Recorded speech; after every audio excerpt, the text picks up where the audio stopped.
there, beauty cats. It's Jessicat from Jessicat's Medi-Spa, and it's Australia Day, so happy Australia Day.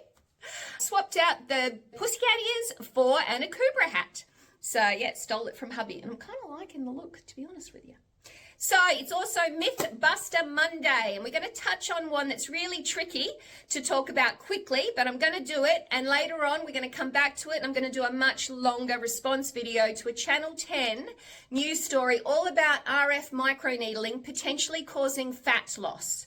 I'm opposed to any kind of fat loss when it comes to anti-aging treatments for the face, because even if you think you want fat taken away from here, in order to create a more sculpted look, that might not be a good idea, because that extra tissue that you're seeing here that's causing saggy, that actually most probably is fallen tissue, because you've lost so much mass from the upper face and even within your scalp. Yeah, all of the skin and the muscles start to deplete in size and strength and fall from the upper face as the skin thins on the upper face, as the muscle mass depletes on the upper face, then we jolly. So if we repair and rebuild the face as a whole, then this lifts and we can look more sculpted. RF microneedling can potentially cause fat loss if done on too thin a skin. But if you go to my website and look at my before and afters and see the amazing results we get, you will be viewing people that have had higher than 1 mil RF microneedling. And that is higher than what the professionals, the beauty professionals, including doctors, are saying that you should do with RF microneedling, because if you go over that, you will cause fat loss. You know, they're starting to really talk in absolutes, and I know that is absolutely not true. When you repair and rebuild the skin using less aggressive therapies, so non-ablative Venus, diamond polar radio frequency, available on the market. If you look for those two RF radio frequency technologies, and you have a course of those, at least 3 or 4, done in a comprehensive way, I find that repairs and rebuilds clients' tissue, the skin, in a way that enables me to use RF microneedling safely. The skin has the ability to respond the way we want because it's thicker. When the skin has more capacity to heal, and that has been created by the non-ablative radio frequency, the Ultra 360 or diamond polar radio frequency from Venus, we thicken skin, it's got more capacity to repair and rebuild, it's going to respond to treatments like RF microneedling better. Now, what these professionals are talking a lot about on YouTube, they are referencing the Morpheus 8. The Morpheus 8 is a very expensive and high caliber RF microneedling machine, which has a body handpiece that has the ability to go down as deep as 7 mils. And that's because that device actually treats fat as well. We're actually sending the needles into the fat cells and shooting the radio frequency into the fat, working to break down that fat cell, something you would never do to face, neck and chest. So if you used that body handpiece on the face, neck and chest, then yes, you could cause a client to look more aged, because if you deplete fat underneath, yes, the skin is going to look more hollow.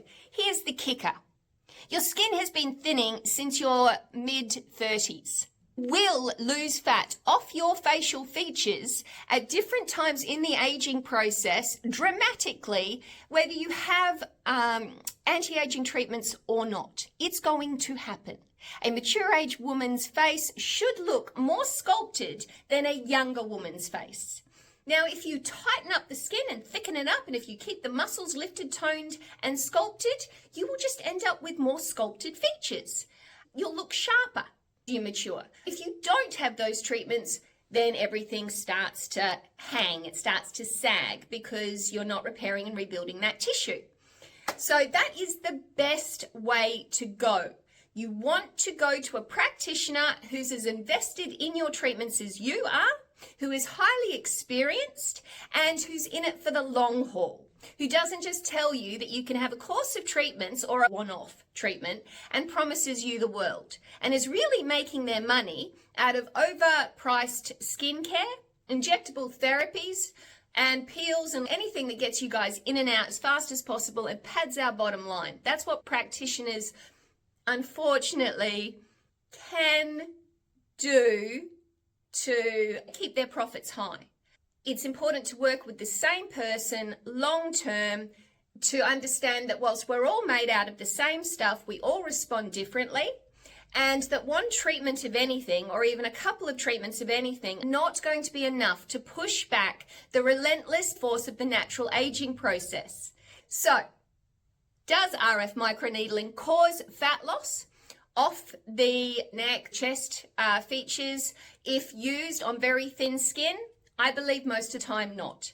I believe most of the time that person has not had the correct course of treatments, and that correct course of treatments would have included a whole lot of non-ablative radiofrequency, potentially microcurrent muscle therapy to give more bulk. And then you use things like RF microneedling to help fine-tune the results. At different times in the natural aging process, we all lose fat off the face, and this is a natural part of getting older. And to combat that properly, we want to overdo the thickening of the skin, we want to overdo the muscle work, and this makes up for the loss of fat that can feel like, when it occurs, you went to bed looking one way and woke up looking another. And I believe that's what happens when people blame RF microneedling a lot of the time. They have hit a point in the natural aging process where fat has decreased. It's hit that tipping point, so skin's been thinning, muscles have been depleting. Nobody's noticed it because it's just happening a little bit at a time, like a little bit of air being let out of a balloon since our mid-30s.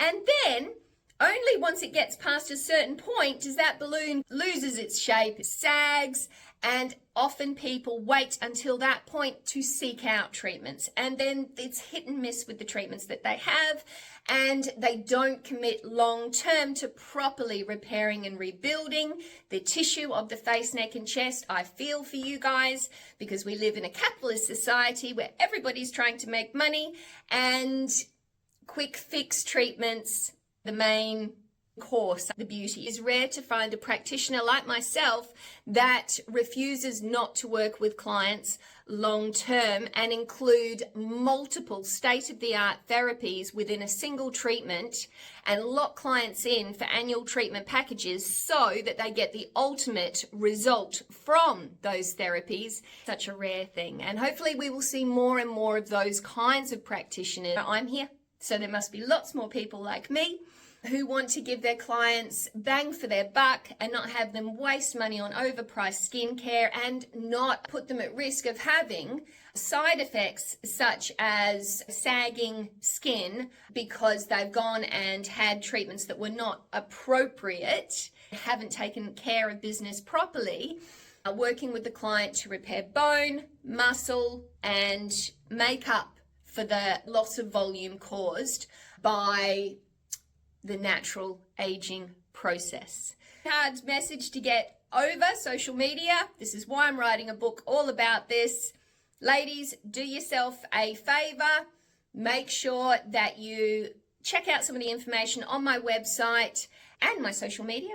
Empowers you to make the right decisions for your beauty needs and to be able to spot the misinformation. Jessicat's Medi-Spa. Happy Australia Day.